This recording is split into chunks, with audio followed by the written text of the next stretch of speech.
I'm Sam on DPW, one of the team leaders of this project. And what we're doing, we're building up this road here. Hoping to get it buttoned up the next couple of days. And it was on the list for being resurfaced. What this equipment here, what they call a mill machine. This is what take up the old asphalt, and then we shoot in the back of the triaxle here. And next couple of days we'll have our paver out here, and we'll be putting the road back together with our paver.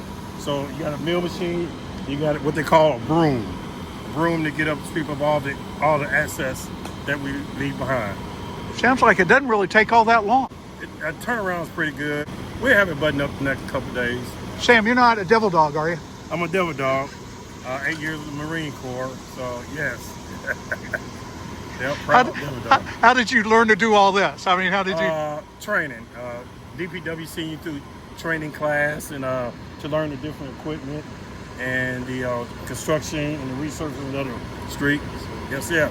DPW have a good training facility class that they're put on for new hires and people want to learn this kind of construction.